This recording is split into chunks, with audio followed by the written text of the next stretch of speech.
dalam diri kita adalah ista'inu bis sabari salah. Allah Subhanahu wa taala mendorong kita. Satu hal yang menjadi hal yang kita menjadikan pertolongan adalah ista'inu bis sabari was salah. Jadikanlah salat 5 waktu kita, salat nawafil, salat sunnah-sunnah kita menjadi sarana untuk kita memohon ampunan, memohon bantuan kepada Allah Subhanahu wa taala, dan menyikapi segala ekses akibat daripada kondisi ini dengan penuh kesabaran.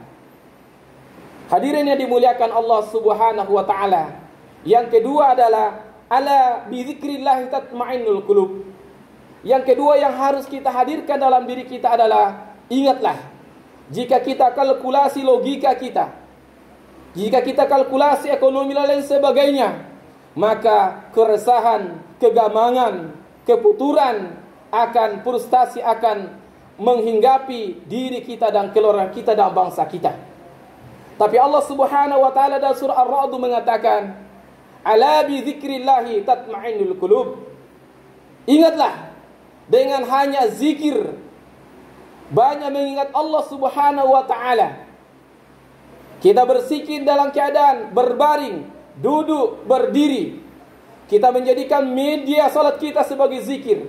Kita menjadikan media-media setiap keadaan kita membaca doa yang telah dicontohkan Allah dan Rasulnya. Maka sesungguhnya hidup kita ini bagaimanapun ujiannya, kita akan tenang.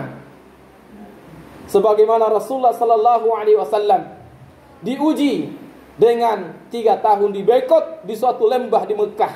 Tidak ada yang mensuplai makanan di sana. Yang dikuatkan oleh Rasulullah para sahabat adalah hubungan vertikal kepada Allah Subhanahu wa taala lewat ibadah dan zikir.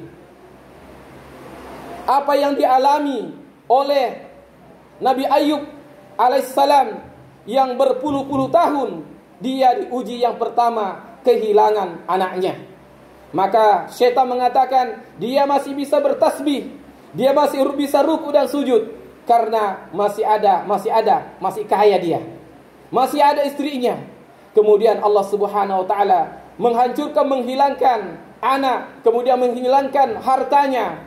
Maka syaitan masih mengadu kepada Allah. Ayub masih bisa ruku dan sujud, masih sehat badannya, masih ada istrinya yang ada di sekelilingnya. Maka kemudian Allah Subhanahu wa taala menguji, kemudian adalah dengan datangnya penyakit yang sangat-sangat bagi Nabi Ayub alaihissalam.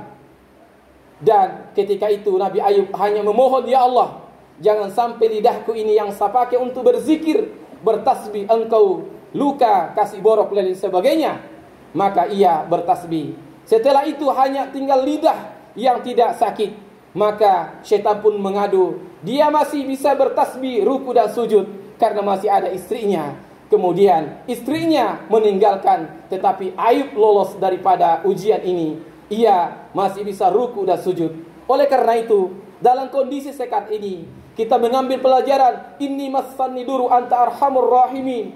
Inni massani duru, ya Allah, aku ditimpa, dilanda penyakit yang sangat-sangat. Fa anta arhamur rahimin. Kita zikirkan ini. Fa anta arhamur rahimin. Engkau adalah sungguh zat yang Ar-Rahman Ar-Rahim, zat yang Asy-Syafi.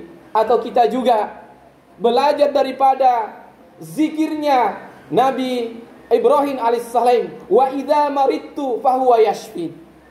Barangkali kondisi ini mengantarkan kita kepada makom tingkat derajat bahwasanya yang biasa selama ini kadang kita bersandar kepada syariat, bersandar kepada obat, bersandar kepada dokter, kadang yang menyembuhkan dokter ini, yang menyembuhkan obat ini. Barangkali kondisi inilah mengantar kita ke makam keyakinan, wa idza maridtu fahuwa yashfin. Jika kita sakit, Allah lah yang menyembuhkan. Mungkin barangkali kondisi 7 bulan ini dan entah kapan berakhir, mengantarkan kepada keyakinan kita yang bulat, keimanan yang tidak ada keraguan di dalamnya, bahwasanya apa yang kita alami, ujian ini adalah ada hikmah di balik itu semua. Adakah kita mengambil pelajaran-pelajaran daripada kondisi yang kita alami ini. Barakallahu li wa lakum fil Qur'anil karim.